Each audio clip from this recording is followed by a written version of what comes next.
Au moment de prononcer le discours de clôture de notre congrès, je veux d'abord, à mon tour, avoir une pensée émue à celle qui, il y a 54 mois, alors qu'elle était déjà bien malade, est venue à la mutualité avec nous, embrasser Jean-Louis Borloo qui avait su enfin nous rassembler et qui, c'est le sentiment ou le ressenti que j'en ai eu ce jour-là, avait, par sa seule présence, par son parcours, sa dignité, sa force et sa faiblesse que la maladie lui imposait déjà, transmis une énergie, un espoir et une force terrible à notre famille politique. Simone Veil, qui entrera bientôt au Panthéon, est réellement une marraine à laquelle nous restons attachés et à qui nous devons penser 54 mois après.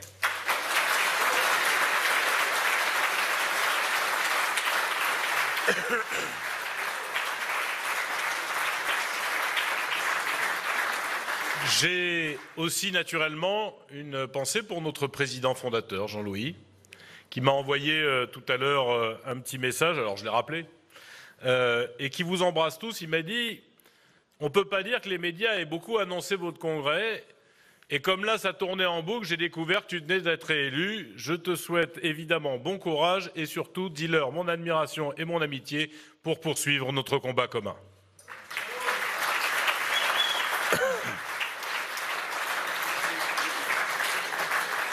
Et surtout, je veux vous remercier de cette élection à suspense. Tout à l'heure, un journaliste, j'avoue que je n'ai pas été très bon d'ailleurs, me dit « Qu'est-ce que vous pensez du fait d'avoir été seul candidat ?» Je pense exactement ce que vous venez d'exprimer, cher Hervé, cher Yves. S'il y avait eu plusieurs candidats, cher Louis, on aurait dit « Vous vous divisez ». On a réussi à être d'accord. C'est vrai que chez les centristes, ce n'est pas un truc classique. C'est vrai qu'on ne les a pas encore habitués. Mais puisqu'on a dit qu'on tournait et qu'on écrivait une nouvelle page, finalement, c'est pas en soi. Et je veux remercier les 9% qui ont choisi de voter blanc. Ça fait un peu moins africain ou soviétique que...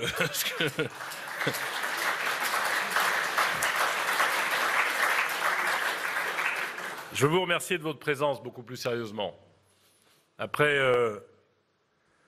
les 10 à 12 mois que nous nous sommes infligés, pour l'élection présidentielle puis l'élection législative. Et je dis l'élection que nous nous sommes infligés, ou pardon, les mois que nous nous sommes infligés, parce que nous sommes les seuls responsables de ce qui nous est arrivé.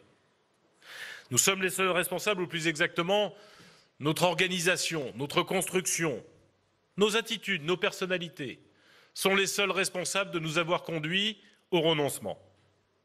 Le renoncement de porter une candidature à l'élection présidentielle, et qui, à partir du moment où nous avions accepté de nous mettre dans la roue de quelqu'un, fût-ce quelqu'un d'aussi proche que de nous, qu'Alain Juppé, à partir du moment où nous avions accepté de ne pas participer à cette élection, mais d'y assister, nous a condamnés à subir et à ne jamais être acteurs, à être spectateurs et à ne jamais avoir de choix, au point d'avoir, vous l'avez dit, avec allusion ou parfois avec humour, comme Hervé Marseille tout à l'heure, au point d'avoir été conduit à soutenir un candidat parfois en rasant les murs, tant on découvrait de choses sur ce candidat et tant le programme était finalement insuffisamment teinté de ce que sont nos valeurs.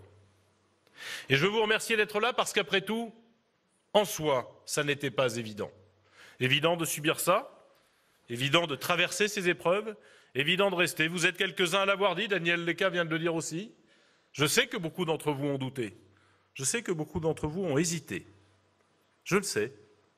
Croyez-vous que votre président, lui, n'ait pas eu à souffrir et à hésiter dans toute cette période? Mais dans cette période-là, nous n'étions pas capables de décider, de trancher. Pas tant parce que je ne l'aurais pas été ou parce que vous ne l'auriez pas souhaité. Mais tout simplement, nous n'étions pas capables de le faire parce que nous étions bien trop divisés. Le rassemblement qu'avait construit Jean-Louis Borloo, une fois Jean-Louis parti, était en réalité bancal parce que le président de l'UDI n'avait qu'une seule mission, faire plaisir à Jean, à Hervé, à Laurent, à Jean-Marie, à tel ou à tel.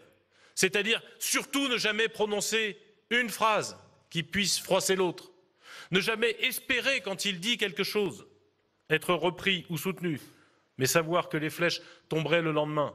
Ça a rendu notre parti politique immobile, incapable de porter ses propres valeurs, de les assumer, soit en présentant son candidat, soit en affirmant ses différences. Et je veux commencer par là parce que je veux que nous gardions en mémoire ce que nous nous sommes infligés à nous-mêmes pour ne plus jamais recommencer les mêmes erreurs.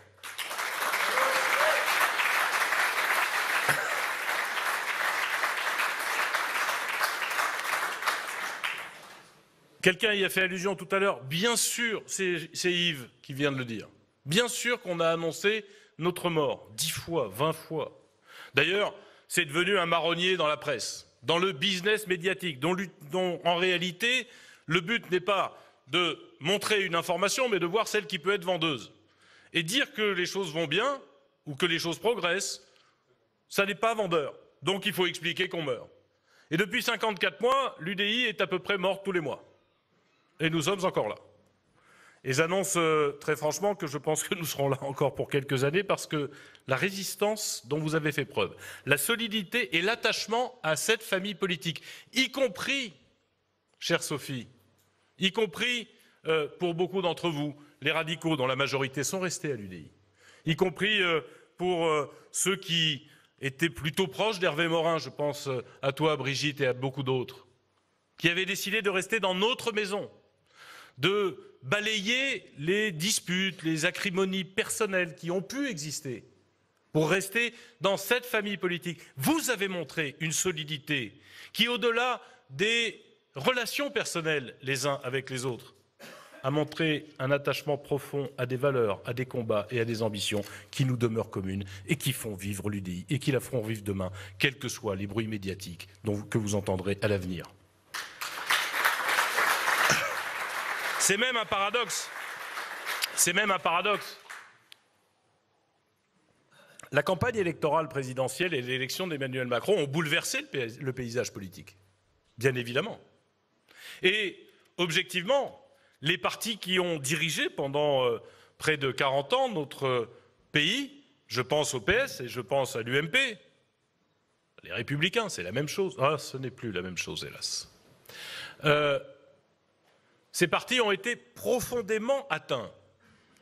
Pour une raison d'ailleurs simple, c'est qu'ils rassemblaient en leur sein des gens qui ne pensaient absolument plus la même chose. Manuel Valls et Benoît Hamon, les deux candidats qui voulaient porter les couleurs du Parti socialiste à la présidentielle, non seulement ne pensaient rien en commun, mais en plus ne sont plus au Parti socialiste aujourd'hui. C'est dire qu'ils n'avaient rien à faire ensemble.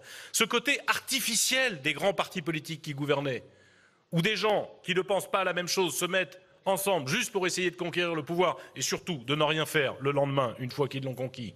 Mais c'est exactement la même chose à l'UMP. Laurent Wauquiez et Xavier Bertrand n'ont rien à faire ensemble. Ce que nous avons à faire ensemble, c'est la même identité. Et je remercie, et je le dis avec émotion, Jean-Louis dont je viens de parler, de nous rejoindre ici. Merci à toi, Jean-Louis Borloo, qui nous a rassemblés. Vous pouvez lui faire une standing ovation.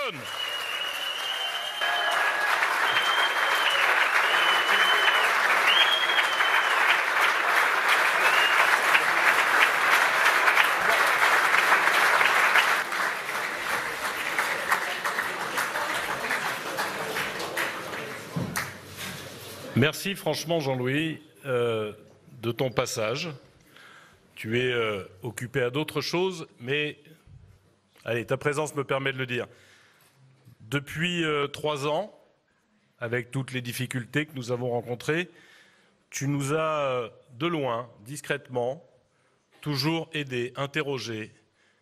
Et quand le président que j'étais, d'une famille différente de celle que nous œuvrons à construire aujourd'hui, était dans la difficulté ou dans le doute, j'ai toujours pu compter sur ton amitié, tes conseils, ton écoute, et parfois, quand j'étais en détresse, c'est Jean-Louis que j'appelais pour essayer de comprendre comment nous pouvions nous en sortir.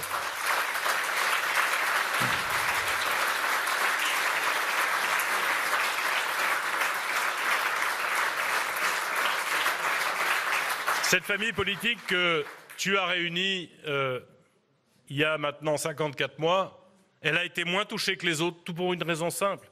C'est que là où, à l'intérieur de l'UNP, ils n'avaient rien à faire ensemble parce qu'ils ne partageaient plus les mêmes valeurs.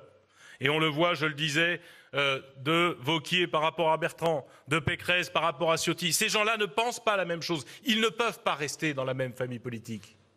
Et l'élection présidentielle a cristallisé ça, notamment lorsque les amis de M. Wauquiez ont trahi la droite, ont trahi ce qu'est la droite, en refusant d'appeler à voter contre le Front National et pour Emmanuel Macron afin de sauver nos valeurs, notre République et nos institutions.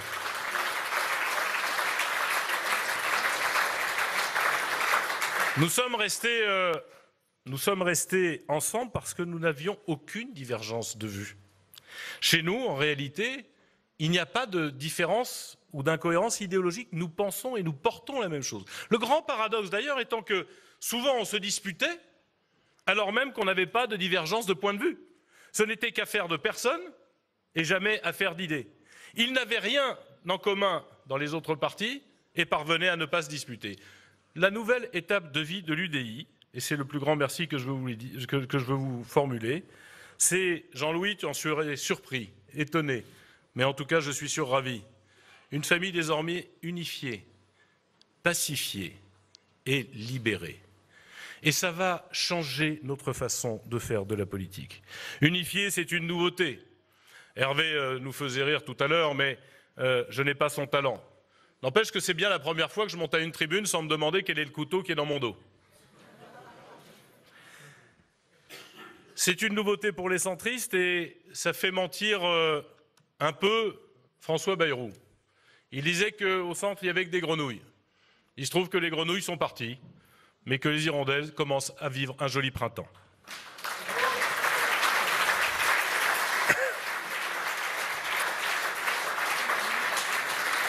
Pacifier, là aussi, enfin tous aller dans le même sens. Essayer de porter ensemble nos couleurs et nos valeurs. C'est un changement qui va redonner du plaisir militant. Et avec un peu plus de possibilités d'agir. Parce que désormais l'UDI est aussi financée. J'en remercie l'ensemble des parlementaires, des élus locaux et des militants. Nous avons remboursé toutes nos dettes. Nous avons une liberté totale d'action et plus aucune dépendance vis-à-vis de qui que ce soit, même pas des organismes financiers.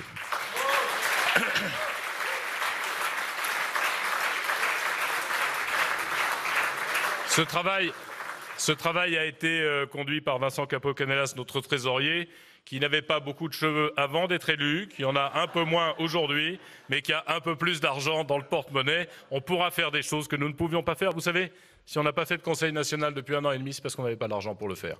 On est content aujourd'hui de pouvoir faire un congrès. Au mois de juin, on aura le Conseil national sur l'Europe. Et je peux même d'ores et déjà vous annoncer que nous aurons une université d'été à la rentrée pour tous nous rassembler et faire porter, là encore, nos idées.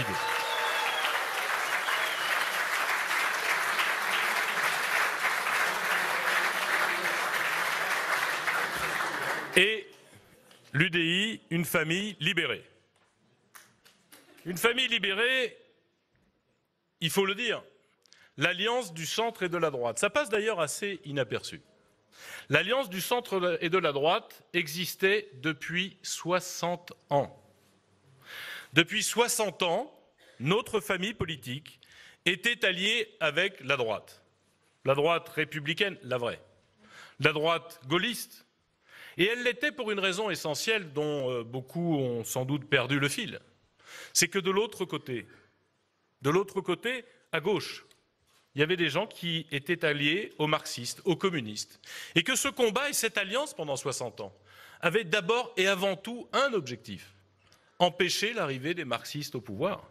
Et c'est parce que, à l'époque, M. Marchais ou aujourd'hui M. Laurent n'ont pas d'influence sur la vie politique, n'ont pas eu d'influence sur la vie politique, que nous avons pu construire cette alliance. Ils ont aujourd'hui carrément ou quasiment disparu. Mélenchon cherche à les remplacer, mais n'a plus d'alliés. Disons les choses là aussi telles que, et n'en veut plus, telles qu'elles sont. Et la droite est en train de renier sous l'impulsion de Laurent Wauquiez le gaullisme, le chiraquisme. Elle est en train de trahir ses propres valeurs dans une dérive vers l'extrême droite, dont elle adopte les mots, les thématiques, espérant siphonner ses électeurs, ne se rendant pas compte qu'elle est en train de leur offrir des électeurs. Et comme le disait tout à l'heure quelqu'un, oui, Laurent Wauquiez est en train d'offrir la droite, ou en tout cas une partie de la droite, à Marion Maréchal Le Pen. qui est en réalité celle qui profitera de cette proximité idéologique. Et cela s'illustre malheureusement dans un département français en crise en ce moment, je parle du département de Mayotte, où l'extrême droite soutient les Républicains dès le premier tour. Ils disent que ça ne se reproduira pas. Je vous garantis que malheureusement, ça se reproduira. Parce que là encore, quand on a les mêmes idées, quand on professe les mêmes discours, on finit par se retrouver sur les mêmes listes électorales. Nous refusons cette obsession identitaire qui s'empare de la direction de la droite française. Nous refusons ce repli européen qui s'étale désormais à longueur de colonnes et de discours. Et nous disons clairement que ce n'est pas ça la droite française. C'est même, en l'occurrence, le principal ennemi de la droite française. Qui se souvient que De Gaulle a combattu ça toute sa vie, parfois au péril de sa propre vie? Qui se souvient que Chirac avait construit un mur absolument étanche? Nous avons eu des divergences avec Chirac, mais il a construit ce mur absolument étanche entre la droite et l'extrême droite, et y compris en 1998, quand des gens trahissaient nos valeurs pour aller diriger avec le Front National. C'est Chirac qui a sauvé l'honneur de la droite, et c'est Wauquiez qui est en train de la trahir totalement.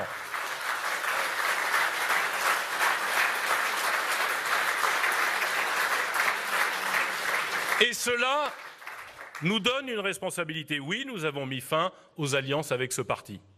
Oui, dans ce parti, nous connaissons beaucoup de gens, de parlementaires, d'élus locaux, de militants, mais aussi d'électeurs qui se sentent proches de la droite, mais plus représentés par cette dérive.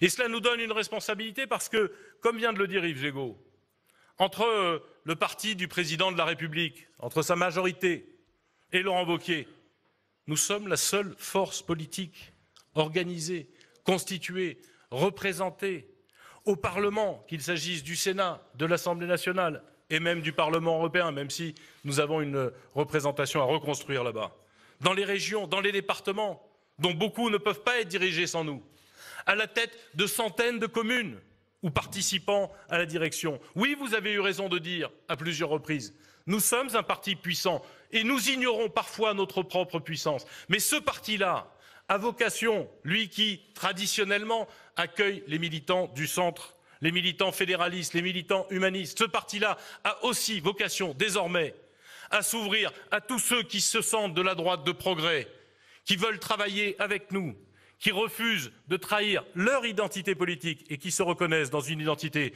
que nous avons partagée pendant 60 ans et que nous avons décidé de faire vivre, quand bien même la droite est en train de se trahir elle-même. La droite de progrès et le centre peuvent se retrouver à l'UDI. C'est désormais notre responsabilité et l'ambition que nous devons porter.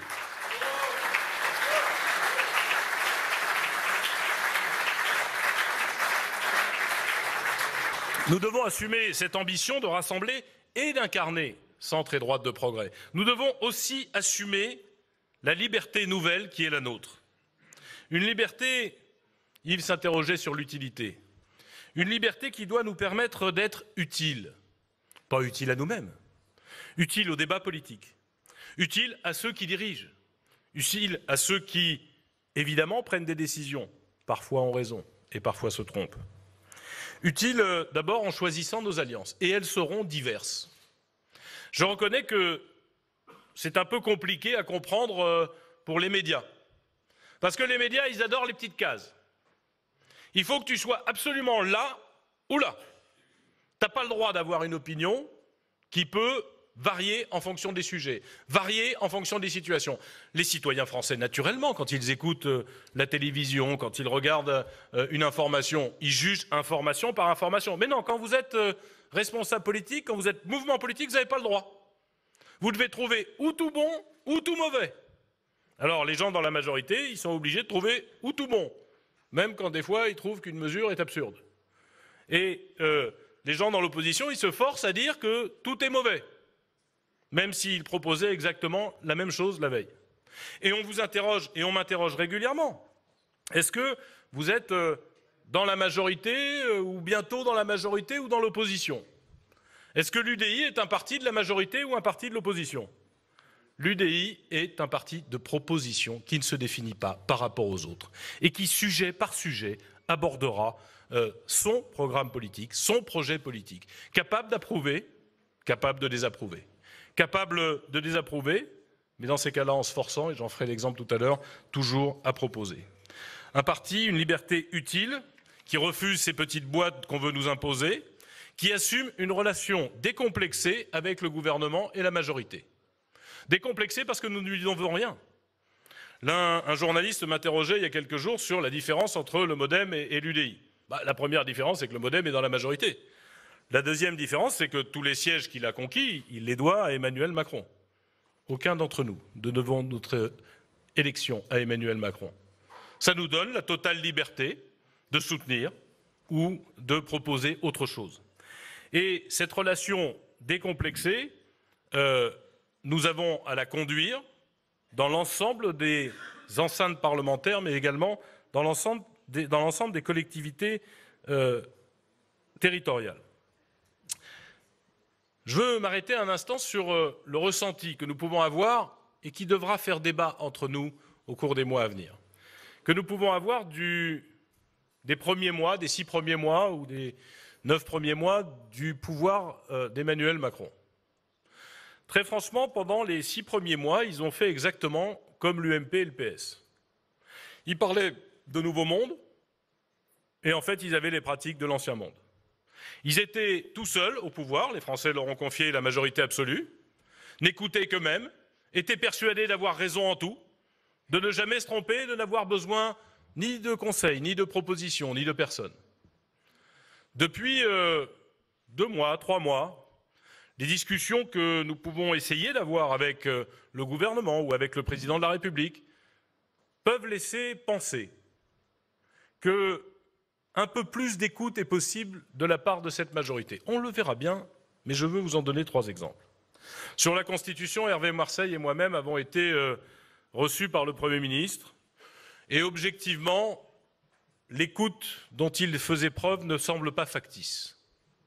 Il a, avec le président de la République, besoin d'une majorité qualifiée, d'une majorité rassemblée, large, pour pouvoir adopter une réforme constitutionnelle, et ça pousse à l'écoute. Mais c'est aussi une écoute qui ne semble pas factice. On nous parle de référendum, c'est une possibilité. Ce n'est pas le sentiment que j'ai eu autour de la table, où ce que nous avions à dire, de propositions, de progrès, d'évolution de notre Constitution semblait intéresser le chef du gouvernement. Je le dis parce que nous souhaitons, nous, et j'y reviendrai tout à l'heure, nous souhaitons une réforme constitutionnelle, nous souhaitons une réforme institutionnelle. Mais nous ne souhaitons pas participer à quelque chose qui ne serait pas discuté, partagé, où nos propres idées, nos propres avancées seraient ignorées, balayées d'un revers de la main. Ça ne semble pas être le cas. Très franchement, les 6 premiers mois n'avaient pas donné ce type de signal. De la même façon, et là encore, nos collègues sénateurs et députés peuvent en témoigner, les membres du gouvernement acceptent désormais de discuter avec les parlementaires UDI, de venir présenter un certain nombre de choses et d'écouter un certain nombre de choses. Alors, certaines fois, ils reprendront nos propositions, des fois, ils ne les reprendront pas. Mais je pense que, majorité ou opposition, la proposition est la force de notre famille politique, y compris face à un gouvernement et à une majorité qui n'ont pas, ou presque pas, d'expérience de terrain, d'élus locaux qui peuvent apporter les différences qui existent sur notre territoire et la nécessité, en l'occurrence, de s'adapter à la vraie vie des gens et pas seulement d'inventer ça dans les couloirs d'un parti politique ou d'un groupe parlementaire. Et puis, j'en prends un 3e exemple. Notre groupe UDI au Sénat a fait adopter une proposition de loi récemment sur un meilleur contrôle de l'ouverture des écoles privées hors contrat avec l'État, avec tous les risques que ça peut représenter, de non-respect des valeurs républicaines lorsque on ouvre une école, qu'elle n'a pas de contrat avec l'État et qu'on ne contrôle pas grand-chose de ce qui se passe dedans. Et le travail, mesdames et messieurs les sénateurs, cher Hervé Marseille, que vous avez fait, avec Françoise Gatel notamment, est un travail remarquable, qui nécessite d'être repris. Mais pour être repris, tout le travail que vous avez pu faire au Sénat, il a besoin d'être approuvé à l'Assemblée nationale. Et je dois dire que j'ai pu avoir une discussion constructive avec le président du groupe La République En Marche à l'Assemblée nationale, pour faire en sorte qu'ils reprennent la proposition qui a été adoptée à l'initiative de l'UDI au Sénat, qu'ils la reprennent dans une de leurs niches parlementaires, parce que nous, on a le droit de proposer qu'une fois par an, curiosité de notre système parlementaire. Ils le reprennent et ils ont même accepté que ce soit un UDI qui soit rapporteur de cette loi, preuve qu'on peut ne pas être d'accord sur tout, mais on peut arriver à travailler et faire avancer un certain nombre de choses. C'est l'attitude que nous souhaitons. Et si je dis ça, c'est parce que nous sommes prêts à apporter nos idées et que le défi pour la majorité est désormais de savoir s'ils sont les premiers, s'ils représentent la première majorité dans la Ve République à être capables de travailler avec des partenaires libres tels que nous entendons l'être, toujours capables de proposer, capables aussi de s'opposer, en tout état de cause, intransigeants sur leur liberté de jugement et sur la défense de leurs propres idées.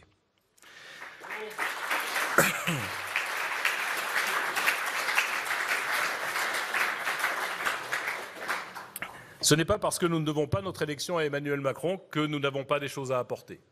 Ce n'est pas parce que nous gardons notre liberté qu'ils ne peuvent pas s'inspirer d'un certain nombre de nos expériences, et notamment grâce au réseau d'élus locaux qui est le nôtre. Et je veux quand même vous faire une confidence. Je crois le président de la République, avec qui j'échange de temps en temps, assez intelligent pour le comprendre et pour peut-être l'avoir compris. La capacité de respecter des gens qui sont différents, qui ne sont pas enrégimentés, qui ne sont pas dans une majorité, mais qui ont sans doute des choses à apporter pour notre pays, parce que le président de la République, il est bien sûr le chef d'une majorité, mais il se doit d'abord d'être le chef de l'État et d'écouter tout le monde, comme il l'a dit le 7 mai lorsqu'il était dans la cour du Louvre, disant qu'il ferait très attention à ceux qui n'avaient pas voté pour lui au premier tour. Nous n'avons pas voté pour lui au premier tour, mais nous sommes malgré tout des républicains, des démocrates français qui souhaitons la réussite de notre pays et nous pensons pouvoir y aider à quelques occasions. Alors à nous qui sommes ici, à nous UDI, à qui les uns et les autres promettaient l'absorption, ça a été une tentation de la majorité, la destruction, ça a été une tentation d'une partie de nos anciens alliés, l'éradication, ça a été le fantasme de beaucoup. Nous avons choisi, à travers ce congrès, à travers les mois qui viennent de s'écouler, l'émancipation et la liberté. Mais l'émancipation et la liberté ne sont pas destinées simplement à faire joli dans le tableau, à maintenir un organe politique, celui qui est l'UDI. Nous continuons, affirmons-le, sans aucun complexe, à penser que nos idées ont vocation à gouverner, que nous conservons l'ambition de diriger le pays en défendant et en faisant partager nos idées. Je n'aime pas cette espèce de culture qui, parfois, étreint certains d'entre nous, comme quoi nous avons vocation à être une force d'accompagnement. Bien sûr que nous n'allons pas diriger le pays demain, mais si nous croyons, et nous croyons, fermement dans les idées qui sont les nôtres, notre ambition est de les faire partager, notre ambition est de les faire gouverner, notre ambition est de les faire gagner. Toute famille politique connaît des périodes de grande réussite et de moindre réussite. Nous avons connu les périodes de moindre réussite. Et 2017 a été assez spectaculaire de ce point de vue-là.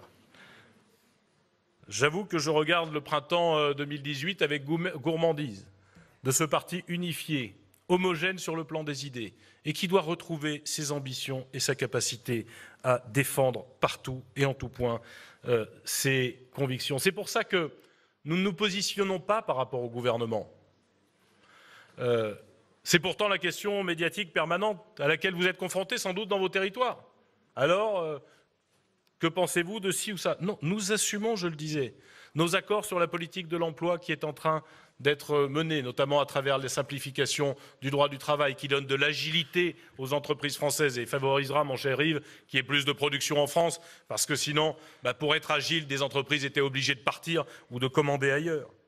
Nous assumons une identité de vue avec ce qu'essaye d'entreprendre le ministre de l'Éducation nationale, M. Blanquer, pour que l'école de la République redevienne un ascenseur social, alors qu'aujourd'hui, elle ne fait que reproduire les élites et les exclut, malheureusement. Parce que nous assumons que la réforme de l'apprentissage, pour laquelle nous nous battons depuis 20 ans, en expliquant que c'était central, qu'il suffisait de regarder en Allemagne, où il y a 3 fois plus de jeunes en apprentissage, 3 fois moins de jeunes au chômage, mon cher Thomas, qui abordait tout à l'heure le thème du chômage des jeunes. Nous assumons que la transformation du système de formation professionnelle, qui absorbe des dizaines de milliards d'euros pour former essentiellement des cadres, 60%. C'est-à-dire des gens qui sont déjà en emploi, qui ont besoin de s'adapter à la concurrence, mais cet argent devrait être consacré à former les gens qui aujourd'hui sont inemployables. On devrait se tourner vers ceux qui sont les plus loin de l'emploi. Et c'est exactement l'ambition affichée, on verra les modalités. Nous assumons partager ces idées-là, d'abord parce que nous les avons défendues avant. Nous assumons même, par exemple dans la réforme constitutionnelle, on pourrait assumer la paternité, je ne sais pas s'il s'est inspiré de nous, mais nous assumons la différenciation, le droit à la différence qu'il veut inscrire dans la Constitution entre collectivités locales. Et parce qu'il n'y a pas besoin d'attendre d'être en Polynésie française, vous savez que nous avons nos amis parlementaires de Polynésie au Sénat et à l'Assemblée, ou en Nouvelle-Calédonie, pour avoir le droit d'avoir une organisation différente, mais que l'Auvergne, mon cher Louis, a peut-être des enjeux différents, et sans doute des enjeux différents de la Bretagne, et qui a besoin d'adapter et de contractualiser la société française, d'accepter ces différences pour lui donner de l'agilité, de la réactivité, de la capacité à réussir. Que c'est dans l'ADN, ça aussi, de notre famille politique, que nous préférons une société contractualisée et qu'elle permet, en l'occurrence, l'unité, mais que l'unité n'est pas l'uniformité. Et que donner à une zone frontalière ou à la région Île-de-France, à des communes de ces différentes régions de France, exactement la même organisation, le même pouvoir, on en parlait tout à l'heure sur les intercommunalités, c'est absurde. Acceptons de nous adapter au monde tel qu'il est. Un contrat, des objectifs, c'est-à-dire une capacité à s'adapter à chaque situation, à réagir vite, plutôt qu'une uniformité qui écrase tout et qui handicape les réussites de nos territoires ou les réussites de nos concitoyens. Voilà, en réalité, des choses que nous partageons avec Emmanuel Macron, avec d'ailleurs, je fais cette parenthèse, pour moi, une interrogation. Voilà un président de la République qui assume une mesure extrêmement girondine, décentralisatrice, correspondante à notre ADN. Et dans le même temps, en même temps, voilà un président de la République qui entend reconcentrer l'État et recentraliser un certain nombre de choses. Ça, c'est totalement antinomique avec notre ADN. Et nous considérons qu'il va falloir résoudre cette contradiction. Et nous sommes prêts à participer à ce débat. Y a-t-il, en l'occurrence, possibilité, en même temps, de reconnaître le droit à la différence, à des organisations différentes, à des capacités différentes à réussir, à des capacités à s'adapter et à recentraliser? Vous voyez bien que c'est totalement contradictoire et qu'il va falloir peser, pousser, porter ce débat pour que le président de la République tombe du bon côté, si j'ose dire, du choix d'organisation de notre territoire. Nous assumons ces points d'accord, et il y en a d'autres. Et je reconnais d'ailleurs qu'un certain nombre d'entre eux se multiplient. Mais nous assumons aussi totalement les désaccords. Lorsque le président de la République a décidé, c'était sa campagne électorale, et après tout les Français l'ont voté, d'augmenter la CSG sur les seuls retraités, nous l'avons combattu et nous continuons à dire que c'est une injustice en même temps que c'est inefficace. C'est une injustice parce qu'il n'y a pas de raison de faire porter l'effort de la compétitivité économique française à une génération, en plus celle qui ne peut pas se défendre, parce que pour gagner de l'argent, pour améliorer la fin de mois, un retraité, il ne peut pas faire des heures supplémentaires, il ne peut pas trouver un deuxième boulot, contrairement à ce qui est la possibilité d'un salarié. C'est injuste. Mais c'est en plus inefficace, parce que notre solution à nous, qui est de transférer le coût social, la charge sociale, qui aujourd'hui pèse sur le travail des Français, vers la consommation, c'est une façon de faire payer une partie de notre protection sociale à ce qui est fabriqué à l'étranger. Et c'est, d'une certaine façon, ahurissant que nous ne comprenions pas ça dans notre pays alors que l'Allemagne le fait depuis 20 ans. Savez-vous que depuis 1997, à chaque fois que vous achetez une cafetière, un lave-linge, un réfrigérateur allemand, vous payez une partie de leurs médicaments et de leur retraite.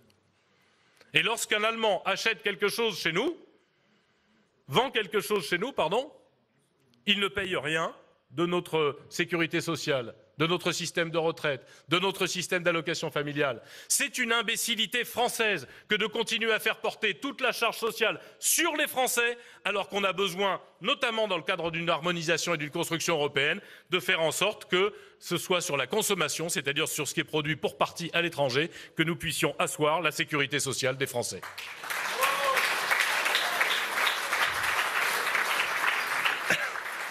Nous assumons nos désaccords lorsque nous contestons la baisse des APL telle qu'elle est organisée, parce qu'elle conduit en réalité à appauvrir le logement social, c'est-à-dire à affaiblir la capacité de loger correctement les Français les plus défavorisés.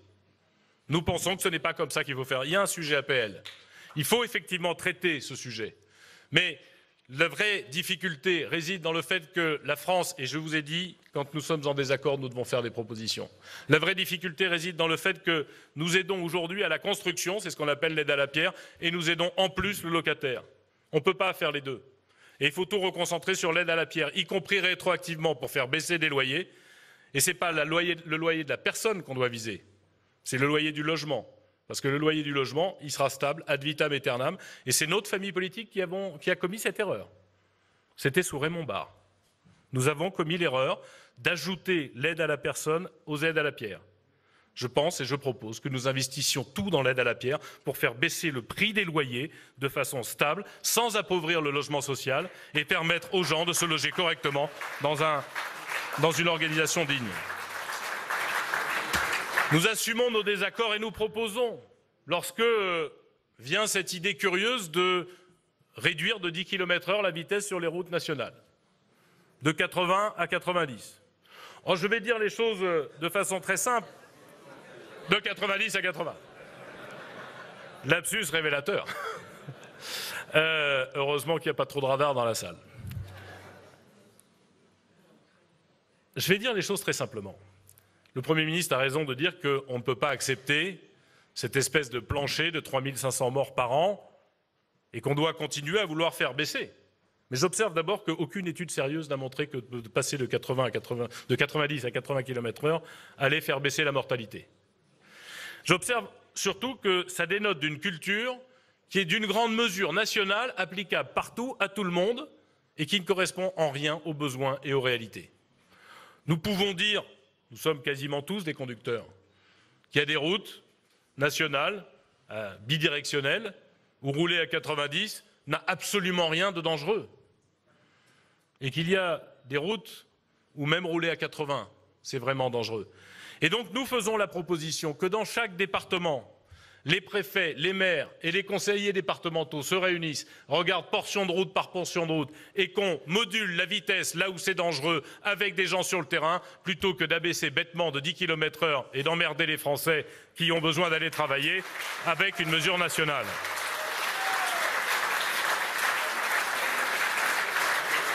Je le disais, des désaccords et des propositions. Et je veux vous demander que, à chaque fois, même dans vos communes, même dans vos départements ou vos régions, que vous exprimez une opinion et un désaccord, vous ayez une proposition en face. Je pense que la politique moderne n'est pas de se comporter en spectateur ou en critiqueur, mais pour le compte, en acteur et en proposeur. C'est ça le rôle de l'UDI.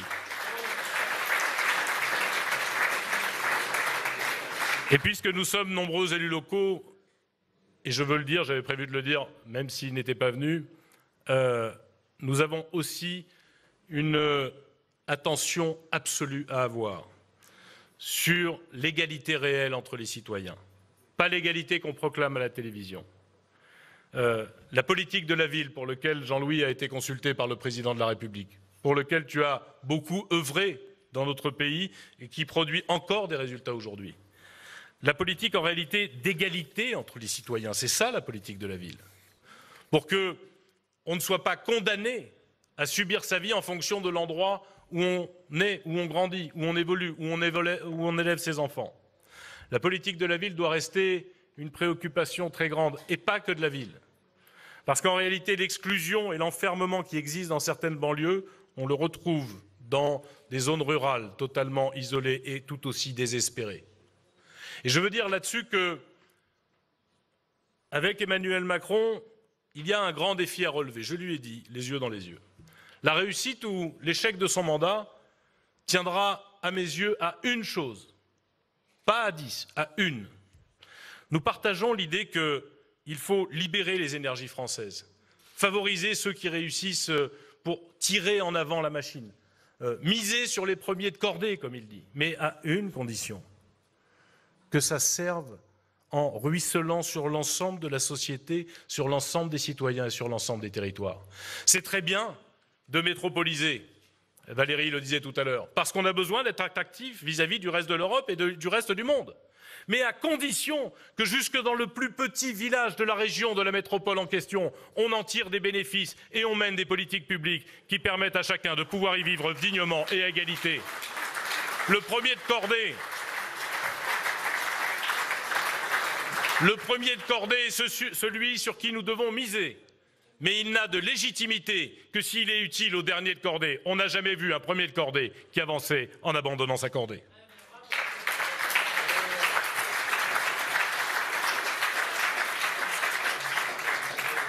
Je veux terminer sur deux sujets qui sont d'actualité, dont l'un nous tient à cœur de façon génétique, c'est l'Europe, et l'autre nous tient à cœur parce que nous souhaitons la modernisation de nos institutions, c'est la Constitution. En vous livrant deux ou trois réflexions. Sur la Constitution, disons les choses clairement, le débat est mal parti. Il est mal parti parce que ce qui est poussé devant les Français, ce sont des mesures dont on peut discuter, mais qui sont extrêmement populistes. La réduction du nombre de parlementaires, qui en réalité n'a pour effet non pas de punir les parlementaires, mais d'éloigner les Français de leurs parlementaires, c'est-à-dire du seul qu'ils peuvent, comment dirais-je, rencontrer pour parler, parce qu'ils ne rencontreront pas le chef de l'État. Et que moins de parlementaires, c'est moins de possibilités aux Français pour exposer leurs problèmes. Je pense que ça n'est pas très malin, pour tout dire, mais je vous dis les choses, là encore, les Français ont choisi. Et d'ailleurs, Hervé Marseille le rappelait, tous les candidats à la présidentielle avaient cédé à cette forme de démagogie. Et ce qu'avait proposé Emmanuel Macron n'était pas le plus rigoureux, entre guillemets. Nous n'en ferons pas un tabou, mais nous pensons que ce n'est pas le sujet. Nous n'en ferons pas un tabou, même si nous essaierons de faire en sorte que la réduction soit d'un quart, ce qui serait déjà très significatif, et pas d'un tiers. Ça vous semble une toute petite différence? Ce n'est pas une petite différence. C'est la différence qui éviterait que certains départements se retrouvent à 2 départements pour un seul député, c'est-à-dire sans jamais la moindre chance de voir leur député un jour pendant un mandat. La réalité, c'est que ça permettrait d'éviter ou de limiter le fait qu'au Sénat, on se retrouve avec trop de départements où il n'y aurait qu'un sénateur, avec le danger de l'absence de représentativité et de démocratie représentant la diversité des territoires. Un quart de réduction, ça permet de remplir la promesse présidentielle, tout en restant raisonnable dans la capacité aux Français à se faire entendre. Mais ce n'est pas le bon sujet. Pas plus d'ailleurs que l'interdiction du cumul dans le temps. Si on fait une réforme pour ça, très franchement, on perd notre temps.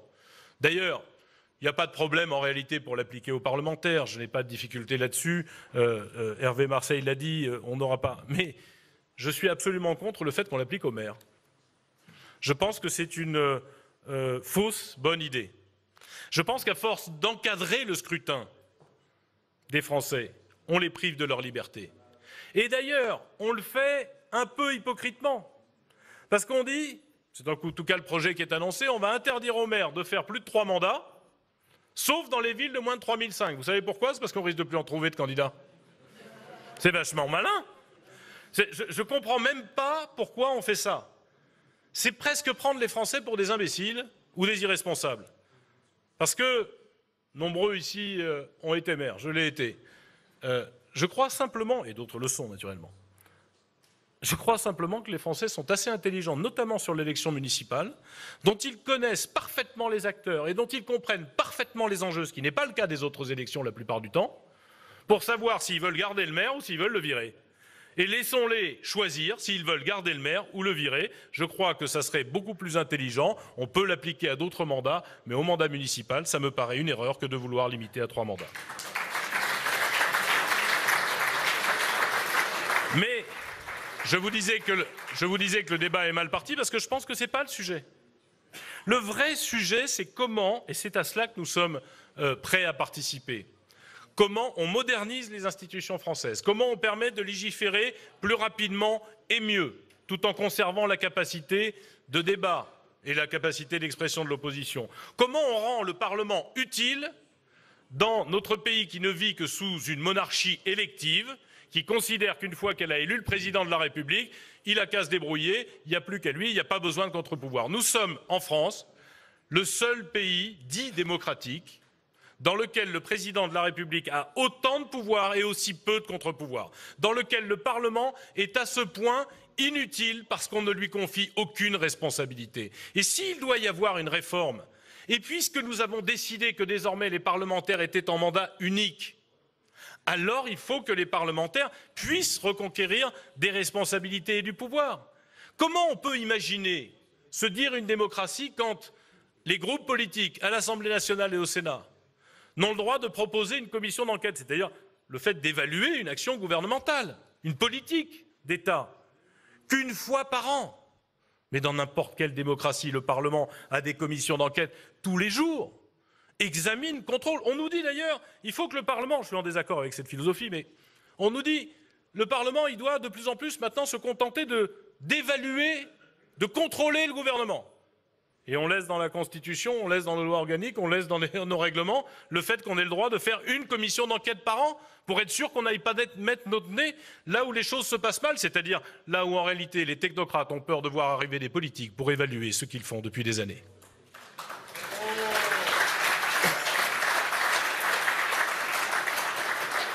Imaginez-vous que nos groupes parlementaires n'ont le droit de faire des propositions de loi, c'est-à-dire de faire remonter ce qu'ils entendent et ce qu'ils constatent comme nécessité dans la vie des Français. Ils n'ont le droit de faire des propositions de loi qu'une fois par an. Alors, il ne faut pas rater la saison. Hein. À l'Assemblée, pour nous, c'est le mois de décembre. Chez vous, ça doit être le début janvier. Et puis le reste du temps, ce n'est pas la peine. Hein, vous n'avez plus rien le droit de proposer. Mais enfin, on passe des semaines à soi-disant contrôler l'action du gouvernement de façon parfaitement bidon, où on pose des questions comme des questions d'actualité sans avoir la moindre capacité à contrôler quoi que ce soit. Je préfère des parlementaires qui relayent les préoccupations des citoyens, ont plus de droits et de capacités à proposer des lois. Je préférerais même des parlementaires, puisqu'ils n'ont plus le droit d'exercer des politiques locales, d'avoir des responsabilités, qu'on leur redonne d'autres responsabilités. Est-il normal que tout un tas d'organes d'État ne soient en réalité surveillés, contrôlés, dirigés que par des fonctionnaires? Je préfère des parlementaires à la tête de ces organismes d'État pour faire en sorte qu'une vision politique regarde comment les choses se passent. Et sur ces points-là, je n'ai pas eu le sentiment que le gouvernement était fermé à nos propositions. Donc si on veut réellement s'attaquer entre guillemets, à la modernisation de nos institutions, ce n'est pas à travers la réduction du nombre de parlementaires ou à travers la limitation du cumul dans le temps qu'il faut regarder les choses, mais à travers la possibilité de rendre utile notre Parlement, également en rendant la parole au peuple. J'ai honte du fait que dans notre pays, j'ai participé, je négociais pour le Centre à l'époque, la révision constitutionnelle de 2008, mon cher André Santini, que nous avons votée. Nous avons voté cette révision constitutionnelle dans laquelle il y a un élément qui est quand même une avancée démocratique, la capacité pour les citoyens de mettre en route un référendum d'initiative citoyenne. C'est dans la Constitution. Ça date de 2008, nous sommes en 2018, 10 ans plus tard. Ni la majorité de Nicolas Sarkozy, ni la majorité de François Hollande n'a voté la loi d'application qui permettrait aujourd'hui que les citoyens aient voix au chapitre. Nous avons mis dans notre Constitution quelque chose qui est un droit citoyen et qui reste une lettre morte. Si on révise la Constitution, il faut faire en sorte que désormais les référendums d'initiative citoyenne soient possibles dans notre pays, qu'on arrête d'avoir peur du peuple et qu'on soit capable de lui donner la parole.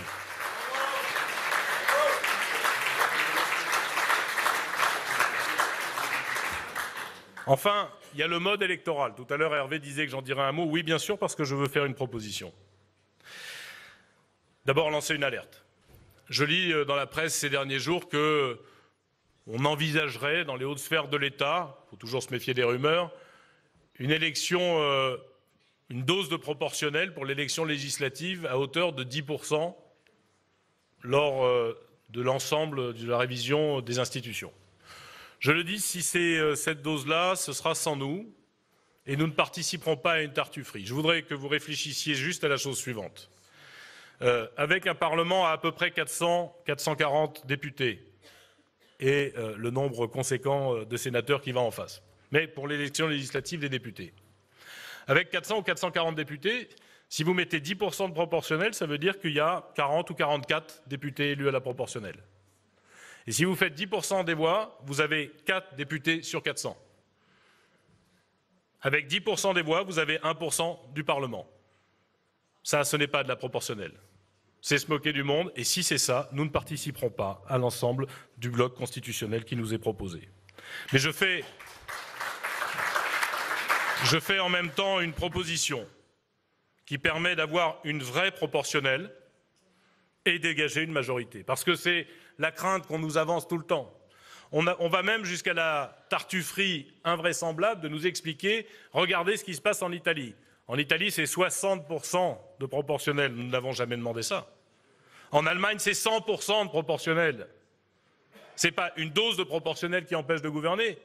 Et ce qui devrait permettre à la fois de dégager des majorités et de représenter la diversité et les opinions, c'est de conjuguer, après l'élection présidentielle évidemment, lors du prochain renouvellement, un scrutin uninominal majoritaire à un tour, qui permet à celui qui arrive en tête d'être élu, ce qui oblige à passer des alliances avant, à faire, comment dirais-je, acte collectif avant les élections. Parce que pour arriver en tête, il faut se rassembler et d'avoir une proportionnelle d'au moins 20 à 25% des députés. Comme ça, vous aurez une majorité et vous ne ferez pas semblant de représenter la diversité et les opinions. La majorité est dégagée par le scrutin uninominal à un tour. La proportionnelle permet de faire en sorte que l'ensemble de la vie des Français puisse être entendu, respecté et écouté à l'Assemblée nationale. Voilà un équilibre qui nous paraîtrait satisfaisant, qui serait un mode d'élection moderne, différent, et qui permettrait, j'attire votre attention là-dessus, à tous ceux qui pensent la même chose, de se regrouper, et qui empêcherait tous ceux qui pensent des choses très différentes de faire semblant et de rester ensemble. Les extrêmes aujourd'hui, qui nuisent tant à la vie publique, ne seraient pas capables de se rassembler. En revanche, ceux qui, au centre droit, au centre gauche, à la droite de progrès, pensent la même chose, seraient en mesure de se regrouper et de faire en sorte que les Français aient des choix positifs, enfin, et pas seulement des choix négatifs.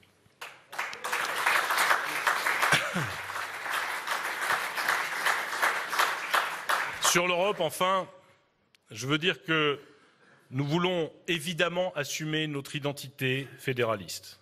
Et nous l'assumons. Nous l'assumerons quel que soit le cas de figure. Cette identité fédéraliste, elle nous pose le devoir de dire que l'Europe aujourd'hui s'occupe sans doute de beaucoup trop de détails et pas assez de l'essentiel. Qu'elle est d'ailleurs souvent critiquée pour des missions qu'on ne lui a pas confiées. Regardez la crise migratoire, où tout le monde a dit l'Europe est une passoire. Et comme l'a très bien dit Yves Gégaud tout à l'heure, l'Europe ne pouvait pas s'occuper d'immigration puisqu'on ne lui a pas confié. On l'a privé. Et tout ça pourquoi? Parce qu'on l'a mis dans les mains de gens qui ne croient pas dans l'Europe. Et nous voulons que des sujets essentiels puissent être effectivement confiés à l'Union européenne. Pour, par exemple, faire en sorte qu'on défende nos frontières ensemble et qu'on les protège et qu'on les gère ensemble. De sorte qu'il n'y ait pas inégalité entre les différents pays, certains étant des passoires et d'autres étant bien protégés ou bien fermés. De faire en sorte que nous gérions des migrations ensemble. Les migrations, en deux mots, LES. Parce qu'il y a des pays qui ont besoin de faire venir des gens de l'extérieur, c'est le cas de l'Allemagne, pour pouvoir remplacer leurs anciens qui partent à la retraite. Et il y a des pays qui n'en ont pas besoin. Et sur le modèle canadien, qui est un modèle fédéral, que chaque pays dise « voilà ce que je peux accepter, ce dont j'ai besoin », et que personne d'autre ne puisse passer à travers les mailles du filet. Ça permet d'organiser les besoins des uns et des autres et de gérer quelque chose qu'aujourd'hui nous subissons. Nous avons besoin de mutualiser notre défense, et à l'heure où les États-Unis deviennent un allié aussi incertain, nous avons besoin de mieux prendre notre destin et notre défense en main. Nous avons besoin de clarifier d'ailleurs notre relation avec un certain nombre de pays qui se prétendent nos alliés et qui en réalité ne le sont plus. Je pense à la Turquie et j'aurai l'occasion d'y revenir dans quelques jours. Nous avons besoin d'une politique énergétique commune pour ne pas dépendre de M. Poutine. Nous avons besoin d'un FBI et d'un parquet européen qui permettent de lutter contre les grands trafics qui se jouent des frontières et contre les terroristes. Aujourd'hui, nos frontières, dont Mme Le Pen rêve tant, et M. Wauquiez également, nos frontières arrêtent les juges, arrêtent les policiers. Elles n'ont jamais arrêté ni un terroriste, ni un trafiquant. Nous souhaitons avoir un FBI et un parquet européen qui les poursuivent.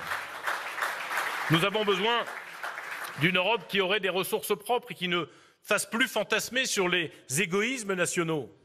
Le fait que et tout à l'heure, Maurice Leroy, dans sa vidéo, nous disait qu'il était le rapporteur de cela pour la Commission des affaires étrangères. Vous savez que l'Europe, elle se finance par une contribution de chaque État. Chaque pays donne de l'argent à l'Europe et ensuite l'Europe redistribue, subventionne telle ou telle politique. Mais c'est un mécanisme à égoïsme national formidable. C'est pour ça que Mme Thatcher disait à l'époque « rendez-moi mon argent ». Parce qu'elle considérait que l'argent qu'elle mettait, elle devait le ressortir. À quoi ça sert? Dans ces cas-là, ça n'a aucune espèce d'utilité. Et si vous faites une contribution nationale, comme c'est le cas aujourd'hui, chaque pays est en attente de voir le même chèque qui lui revient. Ce qui finalement rend l'Europe assez inconsistante et difficile à gérer, incapable de générer ses propres politiques.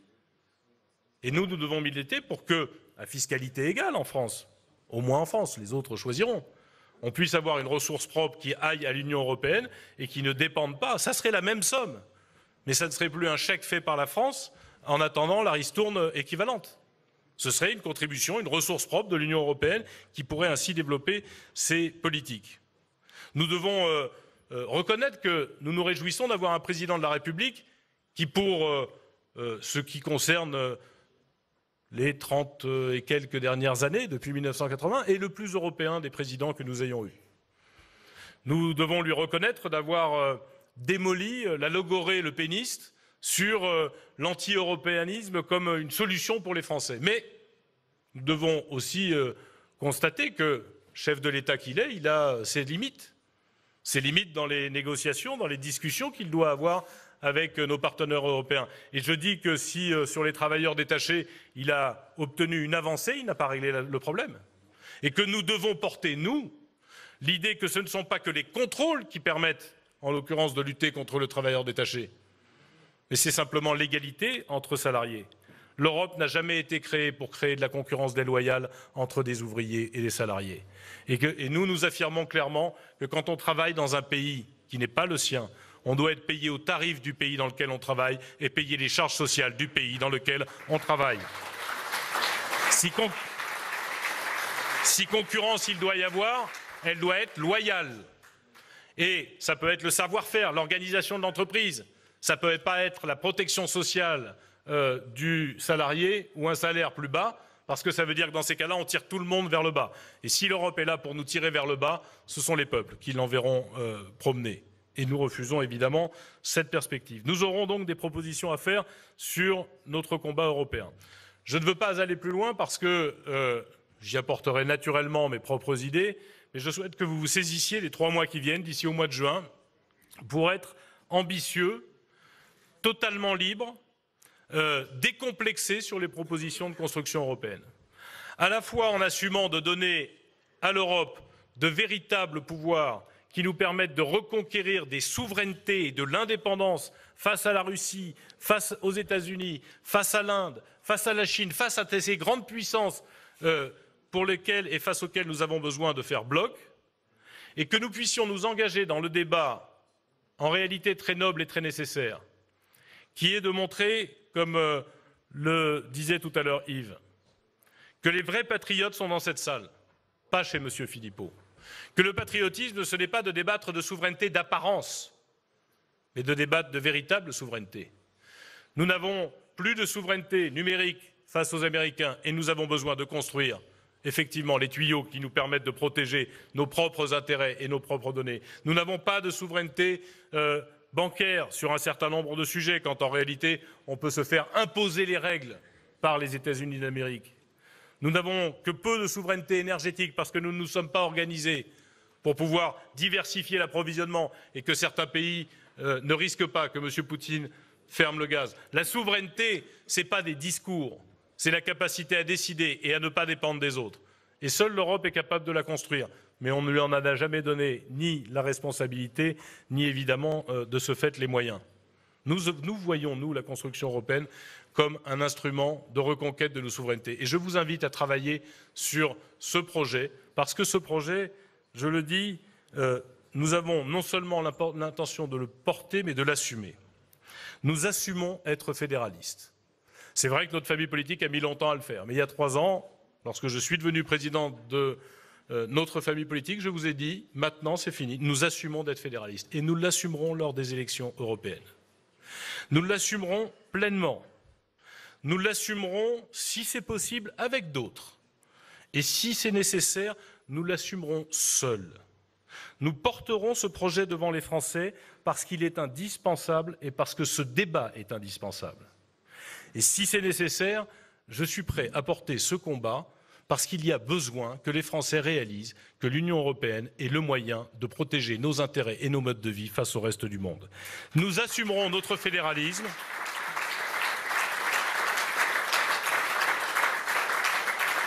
Nous assumerons notre fédéralisme, même en contestant certains dysfonctionnements de l'Europe, comme je le montrais à l'instant. Ayons ce débat, ayez-le dans les départements, dans les fédérations. Je vous en remercie par avance. Vous aurez, à travers ce congrès, à travers la reconstruction de nos fédérations, à travers ces débats que je souhaite que nous lancions, vous aurez participé à un congrès de la renaissance. Renaissance d'une famille politique et ouverture de cette famille politique. Comme je le disais, unifiée, apaisée, libérée, une famille qui assume de vouloir rassembler le centre et la droite de progrès, une famille qui assume d'être fédéraliste et humaniste, une famille qui retrouve sa fierté et qui peut enfin croire à un avenir meilleur. Merci beaucoup.